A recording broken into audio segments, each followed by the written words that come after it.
자, 청구인 측에 물어보겠습니다. 방통위원 5명은 법률로 예정되어 있고 의무되어 있는 겁니다. 그렇죠? 그거는 뭐 할 수도 있고 안 할 수도 있고 이런 게 아닙니다. 제가 예를 들어 보겠습니다. 우리는 지금 법률, 정치를 이야기하는 게 아니고 법률을 이야기하는 겁니다. 계속 청구인 측 이야기는 방통위원은 5명이 구성돼야 되고, 그런데 2명 체제하에서 왜 의결한 걸 했느냐. 그러니까 당신은 법을 위반했으니 파면을 하라는 이거 아니겠습니까? 그럼 제가 묻는 겁니다. 국회는 왜 방통위원을 추천 안 합니까? 제가 뭐 그 당시의 상황을 정확하게 알고 제가 지금 답변 드릴 수 있는 입장이죠. 네. 그건 법률 위반이 아닙니까? 예. 제가 얘기할까요? 이 방통위법을 만들 당시 제가 방송통신융합위원이었고 법안 소위 위원이었습니다. 그 당시의 입법미비라고 볼 수가 있는데요. 국회에서 추천하면 즉시 대통령이 임명한다라는 조항이 없습니다. 그래서 국회에서는 정당한 절차에 의해서 최민희 위원을 추천을 했는데 실제로 대통령이 임명을 하지 않고 국회 입법조사처에서는 적법하다, 위법한 것이 없다, 그런 것은 그렇게 판결한 것은 즉시 임명해야 된다라는 취지일 텐데 법제처의 유권 해석을 통해서 저희는 지연시킨다, 그걸 명분으로 이렇게 판단을 했고요. 그리고 최민희 의원이 계속 임명해달라라고 요청했는데 실제로 대통령은 임명하지 않았습니다. 그리고 개인적인 판단에 의해서 본인이 사퇴를 했는데 다시 추천을 한들 대통령이 임명할까? 아마 이런 부분이 고려되지 않았나라고 저는 개인적으로 생각합니다. 예. 지금 저희 질문은 헌법재판소가 민주당에게 질문하는 게 아닙니다. 저는 국회에 질문하는 겁니다. 따라서 국회를 구성하는 교섭단체 중에 일부가 어떤 견해를 가지는가를 묻고 있지 않는 겁니다.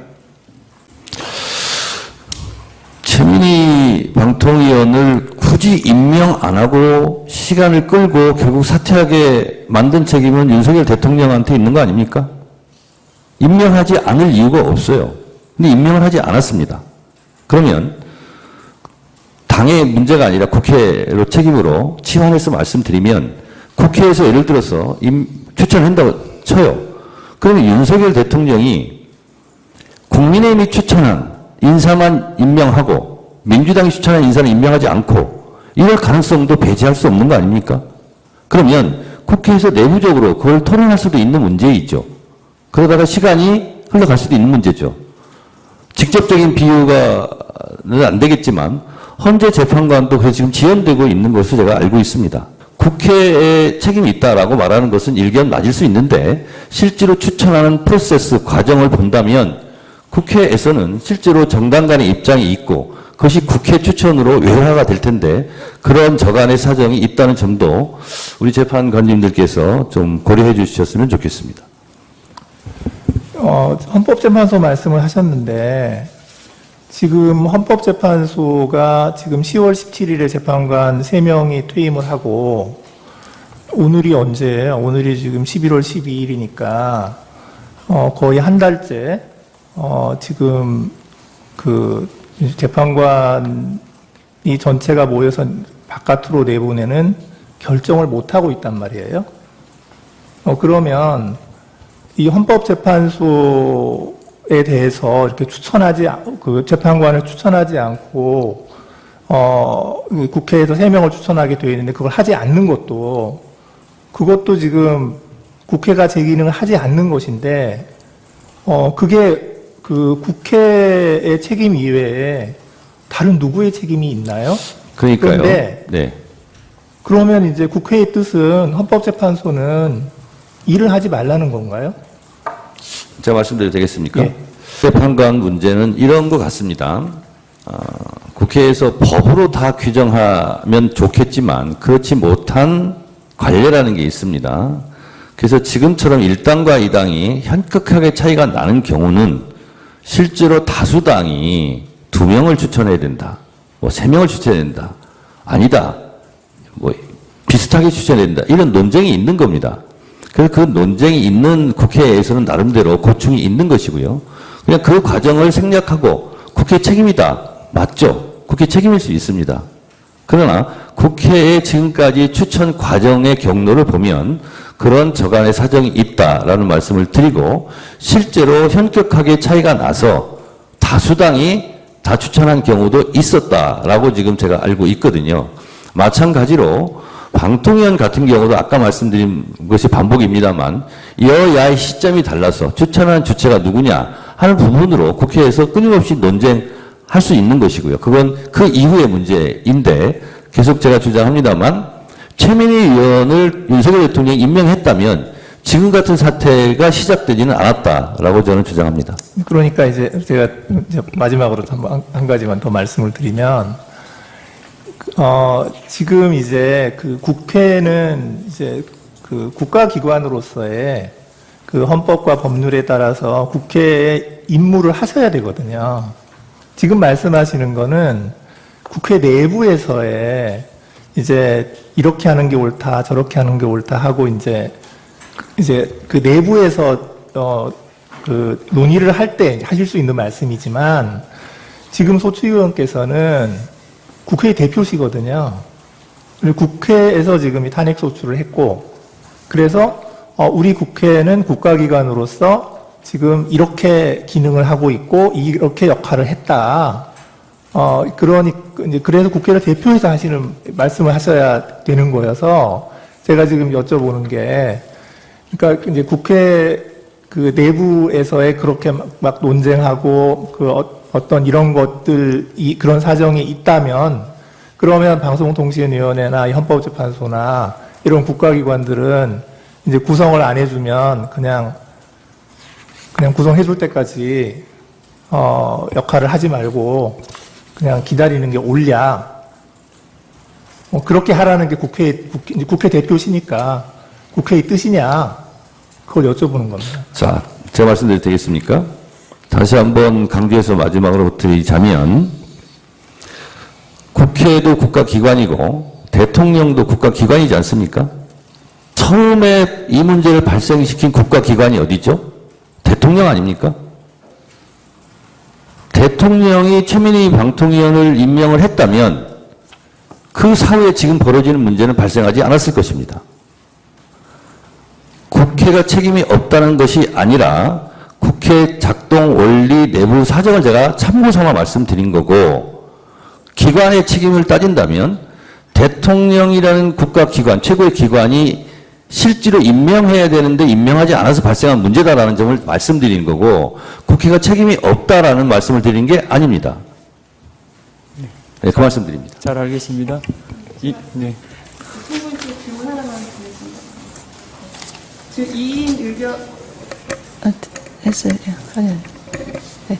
2인 의결의 위법성을 주장을 하고 계시는데요. 그 위법인 이유가 2명이기 때문인지 아니면 그 2명이 대통령이 임명했기 때문인지 어디에 더 방점이 있습니까? 그 예컨대 만약에 2명이어도 한 명은 이제 대통령이 임명한 인사고 그 다른 한 명은 국회가 추천한 인사라면 그 경우에는 좀 위법성 평가를 달리 해야 됩니까? 저희 주장은 2명이 의결한 것 자체가 위법이고요. 그 2명이 뭐 대통령이 지명한 사람이냐 국회가 선출한 사람이냐에 관계없이 2명이 의결한 것이 위법하다라는 입장이고요.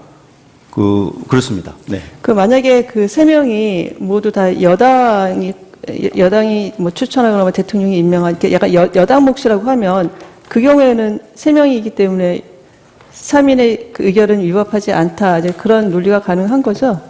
지금 만약에 여당만으로, 그러니까 여당이 1명 추천을 해서 대통령 지명목 2사람과 해서 3명이 의결을 한다면 사실은 그 역시 정치적 다양성을 구성에 반영하기 위한 입법 목적에는 어긋나는 것이다. 저희는 그렇게 생각을 하고 있고요. 이 사건에서는 이 의결 자체가 위법이지만 대통령이 지명목 2명이 하기 때문에 위법이 더 가중됐다. 된다라는 취지의 주장입니다. 그럼 숫자가 문제인 게 아니라 구성이 어떻게 되느냐 그게 문제라는 겁니까? 그것도 여기 이 사건에서는 특히 이 사건에서 문제가 되고 있어요. 또 한 말씀. 예, 알겠습니다. 제가 말씀드려도 되겠습니까? 네네. 제가 모두 발언에서 말씀드렸다시피 방통위법 13조 2항에는 위원회 회의는 제적위원 과반수의 찬성으로 의결한다. 이렇게 되어 있습니다. 그럼 제적위원 5명의 과반수는 3인이죠. 근데 2인으로 결정했단 말이죠.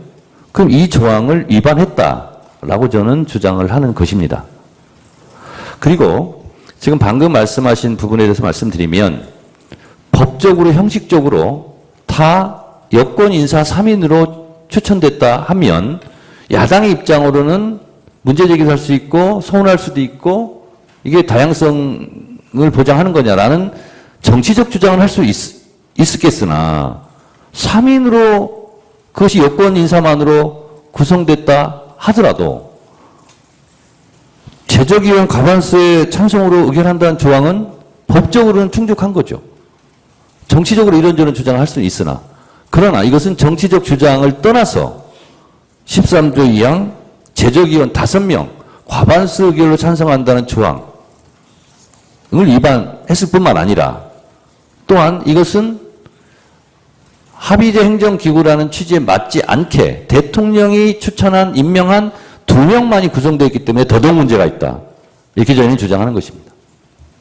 법사위원장께서 제적이 5명이라고 자꾸 얘기하시는데 정원이 5명인 것이고 지금 제적은 2명입니다. 2명이니까 제적 2명 중에 과반수는 2명입니다. 이상입니다. 법제사법위원장도 법에 대한 전문가시니까 그런 의견으로 받아들이면 안 되겠습니까?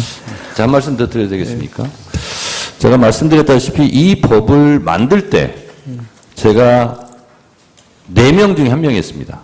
그리고 제가 주도적으로 이 법을 만들었고 저희가 이 법에 제적위원이라 하면 지금 피청구인 측에서 얘기하는 정원과 같은 의미 제적이나 정원이나 5명이다. 그러면 합의제다 할지라도 결국은 안 되면 표결을 할 텐데 그 부분은 법적으로 입법 취지할 때 그런 부분을 법률적으로 저희가 정리하지는 않았지만 그 부분은 나름대로 추상적으로나마 인정했던 것 같고 제 기억으로는 그러하기 때문에 그건 제가 주장을 했던 겁니다. 법에 명시되어 있지 않지만 그러하기 때문에 부위원장은 야당 인사가 하는 게 좋겠다. 그래서 그때부터 그것이 법에 명시되어 있지 않지만 관례로 이어져 왔다. 이렇게 저는 생각합니다. 네, 알겠습니다. 제2차 변론기일은 2024년 12월 3일 오후 2시 대심판정에서 진행하겠습니다. 네, 감사합니다.